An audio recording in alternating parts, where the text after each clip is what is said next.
লা তাবদীলা লিখালকিল্লাহ, জেনে রেখো আল্লাহর সৃষ্টি কাঠামোর মধ্যে কোনো পরিবর্তন, কোনো পরিবর্ধন, কোনো বিকৃতি নেই। যালিকা দ্বীনুল কাইয়্যিম, এটাই সুপ্রতিষ্ঠিত দিন। ওয়ালাকিন্না আকসারান নাসি লা ইয়ালামুন, কিন্তু অনেক মানুষ এটা জানে না। এই হচ্ছে ফিতরাতুল্লাহ সংক্রান্ত সূরাতুর রুমের 30 নম্বর আয়াত। এবার আমি এটার ব্যাখ্যার দিকে যাচ্ছি। তো এই আয়াতে আল্লাহ তাআলা বললেন আমরা যেন আল্লাহর ফিতরাতের অনুসরণ করি।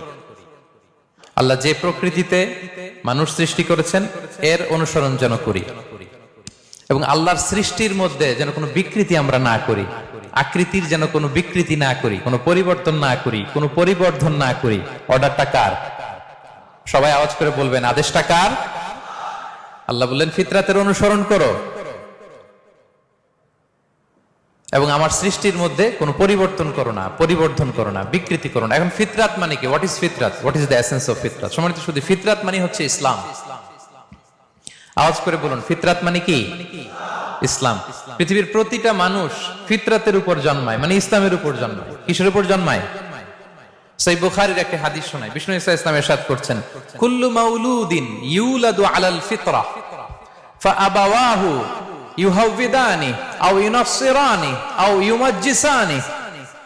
পৃথিবীর প্রতিটি নবজাতক সন্তান ফিতরাত তথা ইসলামের উপর জন্মায়।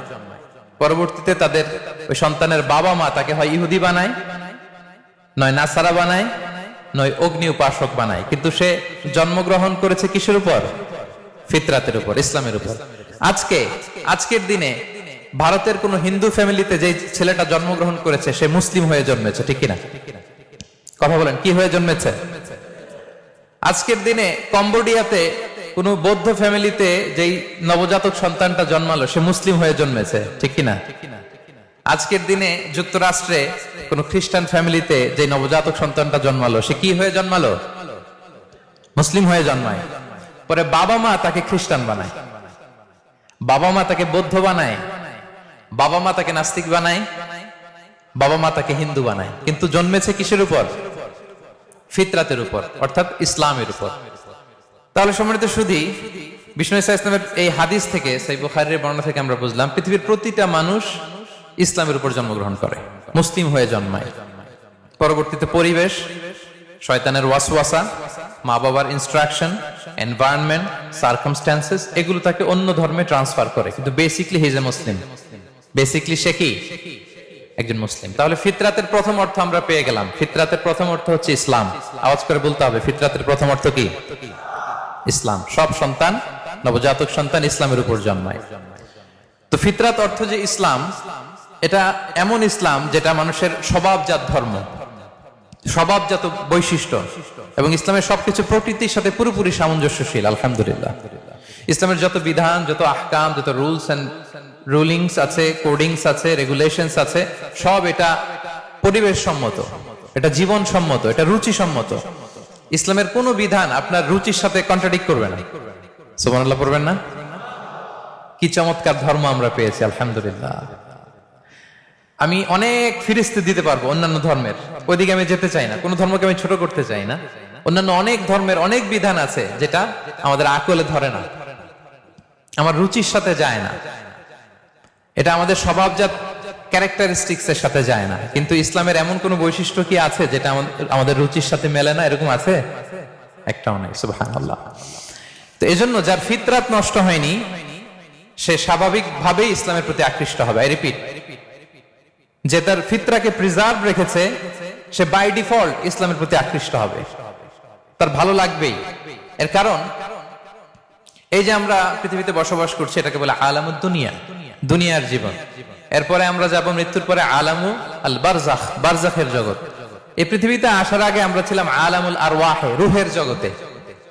রূহের জগতের কিছু আমরা মনে করতে পারি না, কিন্তু সেই জগতে আমরা ছিলাম। তো রূহের জগতের এরকম একটা বিশাল কনফারেন্স হয়েছিল। ওই কনফারেন্সের হল রুমে আমরা আল্লাহর কাছে একটা কমিটমেন্ট করেছিলাম, বিশাল কনফারেন্স হল।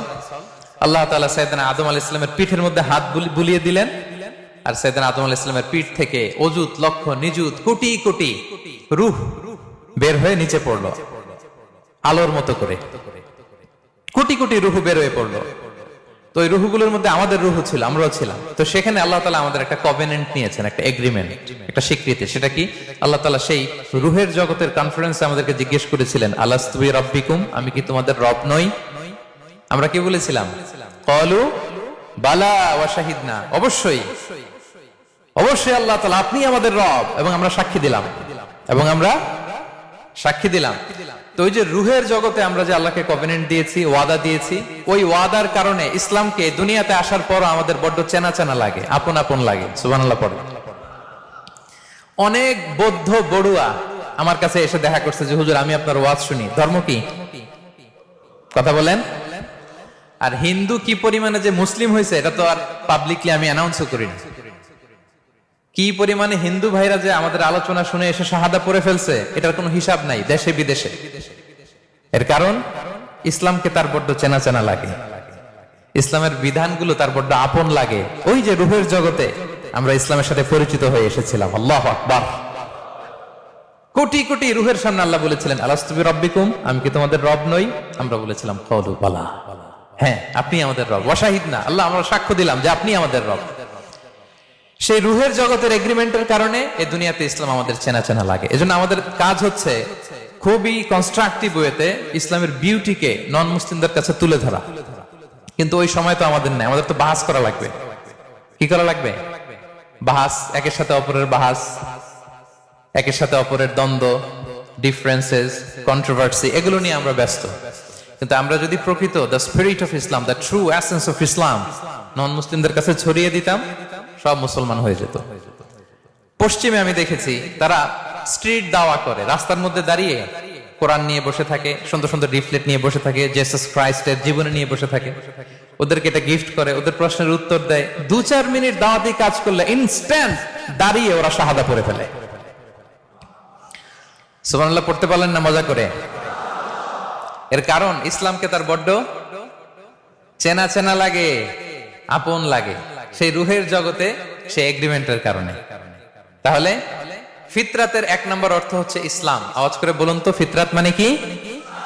কুল্লু মাউলুদিন ইউলাদু আলাল ফিতরা, প্রতিটি নবজাতক, অল দ্য নিউবর্ন বেবি, তারা ইসলামের উপর জন্মায়, পরে তাদের ধর্ম চেঞ্জ হয়। ফিতরাতের 2 নম্বর অর্থ হচ্ছে আরবিতে বলে আল কাবিলিয়া, মানে যোগ্যতা। কিসের যোগ্যতা? স্রষ্টাকে চেনার যোগ্যতা, স্রষ্টার বিধান মেনে চলার যোগ্যতা। এই যোগ্যতা প্রতিটা মানুষকে দিয়ে আল্লাহ সৃষ্টি করেছেন। আলহামদুলিল্লাহ, প্রত্যেকটা মানুষের এই যোগ্যতা আছে। ইভেন আফ্রিকার জঙ্গলে, আমাজনের ভিতরেও যে নৃগোষ্ঠীগুলো থাকে, যে ট্রাইবস গুলো থাকে, তারাও চিন্তা করলে স্রষ্টাকে চিনে যাবে। তারা যদি আকাশের দিকে তাকায়, তারা যদি বহতা নদীর দিকে তাকায়, তারা যদি বৃষ্টির মাঝখানে যে থান্ডারস্টর্ম, বিজলির দিকে তাকায়, তারা যদি বাতাসের এই যে ঝিরিঝিরি শব্দ এগুলোর দিকে তাকায়, তার মন, তার ফিতরাত, তার সেই রুহের জগতের কভেনেন্ট তার মধ্যে একটা টিউনিং করবে যে একজন না একজন থাকা চাই, এই কন্ট্রোলার, একজন নিয়ন্ত্রক, একজন মহা ব্যবস্থাপক এই মহাবিশ্বে একজন থাকতেই হবে, ঠিক কিনা? তার মন তাকে সায় দেয়। তাহলে ফিতরাতের 1 নম্বর অর্থ হচ্ছে ইসলাম। আমরা সবাই ইসলামের উপর জন্মেছি। ফিতরাতের 2 নম্বর অর্থ হচ্ছে আল কাবিলিয়া বা যোগ্যতা, স্রষ্টাকে চেনার যোগ্যতা। প্রতিটি মানুষের মধ্যে আল্লাহ তাআলা এই যোগ্যতা দিয়েছেন। তাহলে ফিতরাতের অর্থ মোটামুটি ক্লিয়ার না সবার কাছে? 1 নম্বর অর্থ কি? সবাই বলুন, ইসলাম। 2 নম্বর যোগ্যতা। কাকে চেনার যোগ্যতা? আল্লাহকে চেনার যোগ্যতা দিয়ে আল্লাহ তাআলা আমাদের তৈরি করেছেন। এবং নিজেকে আল্লাহর কাছে পূর্ণরূপে সমর্পণ করাটাই হচ্ছে ফিতরাতের দাবি, কমপ্লিট সারেন্ডার। এটা হচ্ছে ফিতরাতের দাবি। দ্য ডিমান্ড অফ ফিতরা হচ্ছে ডানে বায়ে না, কমপ্লিট সারেন্ডার। এই যে আমরা নামাজে দাঁড়াই, পৃথিবীর সব ব্যস্ততাকে পেছনে ফেলে আল্লাহু আকবার, নিজেকে আল্লাহর কাছে সঁপে দিলাম, ঠিক কিনা? আমরা যখন রোজা রাখি, ঘরের ভেতরে যখন একা থাকি, পৃথিবীর কেউ দেখে না, তৃষ্ণায় গলা ফেটে যায়, তারপরে 1 ঢোক পানি খাই, দিস ইজ ফিতরাত। ইজহার আর রেদা পরে লাব্বাইক লাব্বাইক বলে আরাফাতের ময়দানে কাঁদি, এক সত্তাকে ডাকি, তিনি কে? দিস ইজ ফিতরাত। তাহলে নিজেকে আল্লাহর কাছে পূর্ণরূপে সমর্পণ করাটাই হচ্ছে ফিতরাতের দাবি। সুনান ইবনে মাজার একটা হাদিস শোনাই। রাসূল সাল্লাল্লাহু আলাইহি ওয়াসাল্লাম এক সাহাবাকে বললেন, ইদা আখাযতা মাদজাআকা আও আওয়াইতা ইলা ফিরাশিক ফাকুল। এক লোক রাসূল সাল্লাল্লাহু আলাইহি ওয়াসাল্লাম বললেন, তুমি যখন রাতে বিছানায় ঘুমোতে যাও তখন একটা দোয়া পড়বে। আমরা তো শুধু একটা দোয়াই পড়ি, বিসমিকা আল্লাহুম্মা আমুতু ওয়া আহিয়া, এটা পড়েন আপনারা না? আল্লাহুম্মা বিসমিকা আমুতু ওয়া আহিয়া, এই একটা দোয়াই পড়ি। কিন্তু রাসূল সাল্লাল্লাহু আলাইহি ওয়াসাল্লাম ঘুমের আগেও আরো চমৎকার চমৎকার অনেক দোয়া পড়তেন। ওই সাহাবীকে বিষ্ণু সাল্লাল্লাহু আলাইহি ওয়াসাল্লাম বললেন, ইদা আওয়াইতা ইলা ফিরাশিক, তুমি যখন রাতে বিছানায় ঘুমোতে যাবা তুমি এই দোয়াটা পড়বা। দোয়াটা কি? আল্লাহুম্মা ইন্নী আসলামতু ওয়াজহি ইলাইক ওয়া ফাওয়াদতু আমরি ইলাইক ওয়া আলজাতু যাহরি ইলাইক রাগবাতান ওয়া রাহবাতান ইলাইক লা মালজা ওয়া লা মানজা মিনকা ইল্লা ইলাইক আল্লাহুম্মা আমানতু বিকিতাবিকাল্লাযী আনসালতা ওয়া নাবিয়্যিকাল্লাযী আরসালতা। পড়েন আপনারা, এটা পড়েন। অনেকে বলে হুজুর শুনিই তো নাই কোনোদিন, পড়বো কিভাবে? এই যে আজকে আলোচনা করলাম, এটা রেকর্ডে থাকবে, আপনারা শুনে মুখস্থ করে নেবেন। রাসূল সাল্লাল্লাহু আলাইহি ওয়াসাল্লাম বলেছেন যখন ঘুমোতে যাবা এই দোয়াটা পড়বা। দোয়াটা দেখেন কত চমৎকার, কিভাবে নিজেকে আল্লাহর কাছে সমর্পণ করবেন, সঁপে দিবেন। দেখেন রাসূল বলেন তুমি এটা পড়বা, আল্লাহুম্মা ইন্নী আসলামতু ওয়াজহি ইলাইক, আল্লাহ আমি আমার সত্তাকে আপনার দিকে সমর্পিত করলাম। ওয়া ফাওয়াদতু আমরি ইলাইক, আল্লাহ আমি আমার সব কাজকে আপনার কাছে সুপর্দ করলাম। ওয়া আলজাতু যাহরি ইলাইক, আল্লাহ আমার পিঠকে আমি আপনার কাছে আশ্রয় রাখলাম। সুবহানাল্লাহ পড়বেন না? আমরা যখন ঘুমাই আমাদের পিঠটা বিছানার মধ্যে লাগাই না? আল্লাহ আমার সত্তাকে আপনার কাছে আমি সমর্পিত করলাম, আল্লাহ আমার সব কাজকে আপনার কাছে আমি সঁপে দিলাম, আল্লাহ আমার পিঠটাকে আপনার কাছে আমি আমানত রাখলাম। লা মালজা ওয়া লা মানজা মিনকা ইল্লা ইলাইক, আল্লাহ আপনি ছাড়া আশ্রয় দেওয়ার কেউ নাই, আল্লাহ আপনি ছাড়া আমাদের মুক্তি দেওয়ার কেউ নাই। আল্লাহ আপনি যে রাসূল পাঠিয়েছেন সে রাসূলের প্রতি আমি ঈমান আনলাম। আল্লাহ যে কিতাব আপনি আসমান থেকে পাঠিয়েছেন ওই কিতাবের উপর আমি ঈমান আনলাম। সুবহানাল্লাহ পড়েন। বিষ্ণু সাল্লাল্লাহু আলাইহি ওয়াসাল্লাম বলেন যখন কেউ এই দোয়াটা পড়বে রাত্রিবেলা, ফা ইন মিত্তা, ওই মিন লাইলাতিকা, ওই রাতে যদি তুমি মারা যাও, মিত্তা আলাল ফিতরা, তুমি ফিতরাতের উপর মৃত্যুবরণ করবে।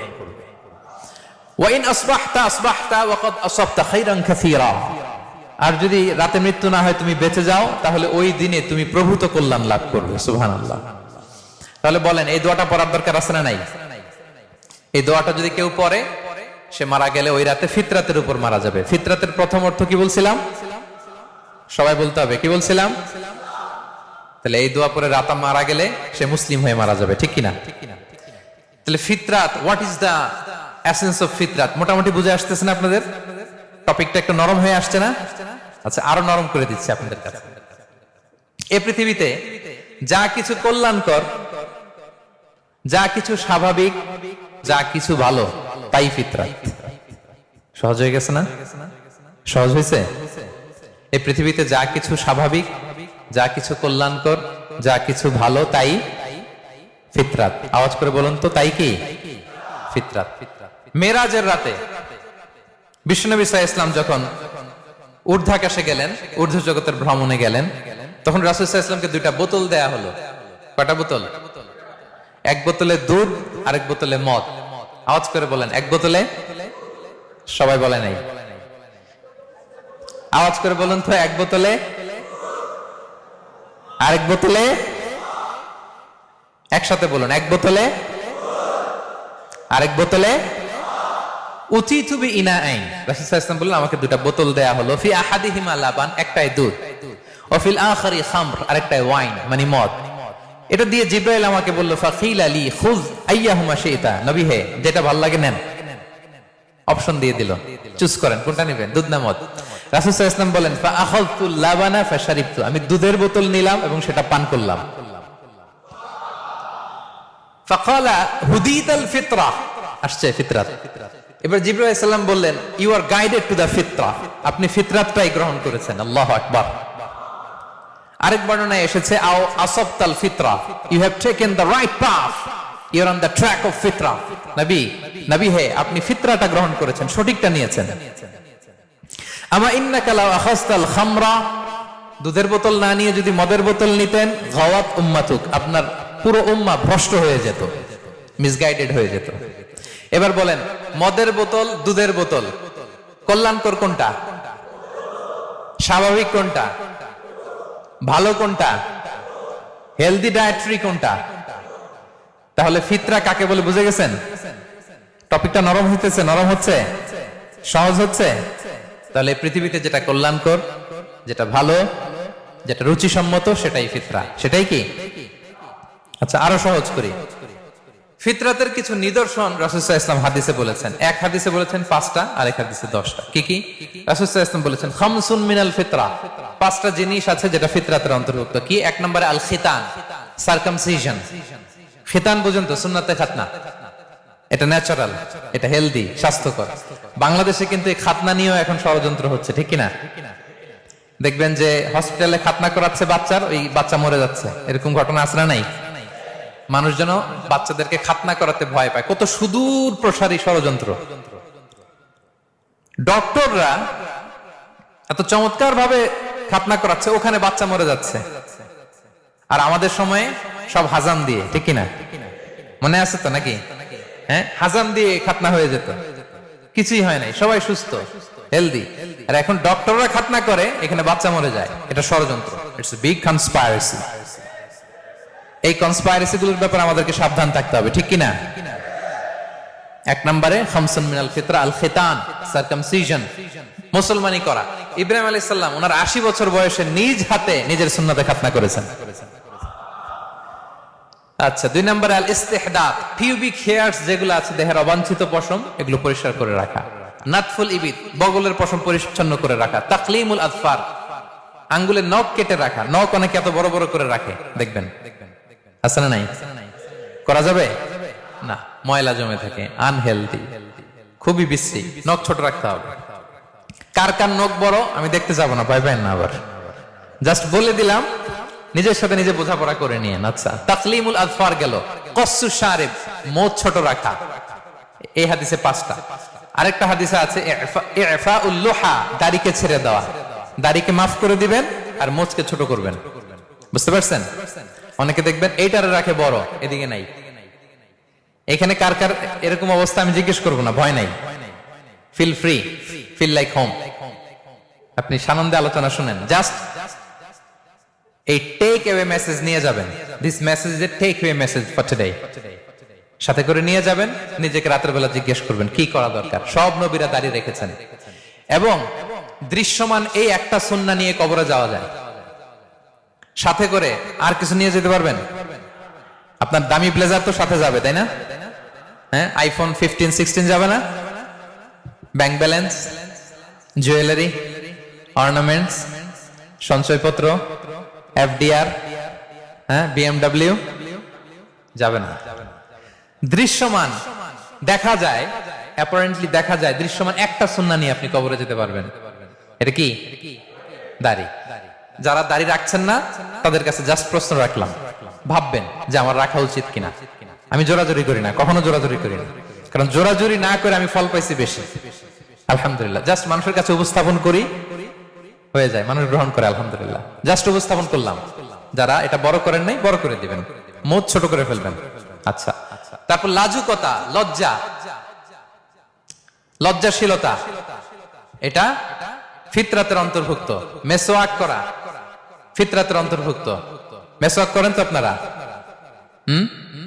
রাসূল সাল্লাল্লাহু আলাইহি ওয়াসাল্লাম ইন্তেকালের আগে সর্বশেষ আমল মেসওয়াক। প্রিয় ভাইরা, মেসওয়াক করবেন। সব নবীরা যেগুলো বললাম লিস্ট। আরেক হাদিসে আছে মাদমাদা, ইস্তিনশাক, নাকে পানি দেওয়া, কুলি করা, গার্গেল করা, মানে ক্লিনলিনেস। দেখেন ইসলাম ফিতরাতকে কিভাবে আমাদের কাছে প্রেজেন্ট করেছে। ক্লিনলিনেস, পরিচ্ছন্নতা যেখানে ইসলাম আছে সেখানে। বিষ্ণু সাল্লাল্লাহু আলাইহি ওয়াসাল্লাম পারফিউম দিতেন, মেসওয়াক করতেন, সব সময় টিপটপ থাকতেন, পরিষ্কার পরিচ্ছন্ন থাকতেন। এগুলো অল এবং ফিতরা, এটা ফিতরাতের অন্তর্ভুক্ত। তো তাহলে ফিতরাত কি জিনিস? What is the essence of ফিতরা? আপনাদের কাছে ক্লিয়ার হয়েছে? আলোচনার এই পর্যায়ে এসে ফিতরাত কি, এটা বুঝতে পারছেন না সবাই? এবার বলেন, এই ফিতরাতকে আমাদের আঁকড়ে ধরার দরকার আছে না নাই? আমাদের থেকে আমাদের ফিতরাত যদি কেউ সরিয়ে দিতে চায়, হ্যাঁ, মানবো আমরা? বলেন, ফিতরাত সরিয়ে দেওয়া মানে আমার মুসলিম আইডেন্টিটি সরিয়ে দেওয়া। ফিতরাত সরিয়ে দেওয়া মানে আমার শেকড় থেকে আমার কানেকশনকে বিচ্ছিন্ন করে দেওয়া। এজন্য ফিতরাতের সাথে আমাদের অ্যাটাচমেন্ট, কানেকশনের দরকার আছে না নাই? বলেন, কানেকশন লাগবে তো ফিতরাতের সাথে? লাগবে। আমরা যেন আমাদের ফিতরাতকে প্রিজার্ভ করি, সংরক্ষণ করি।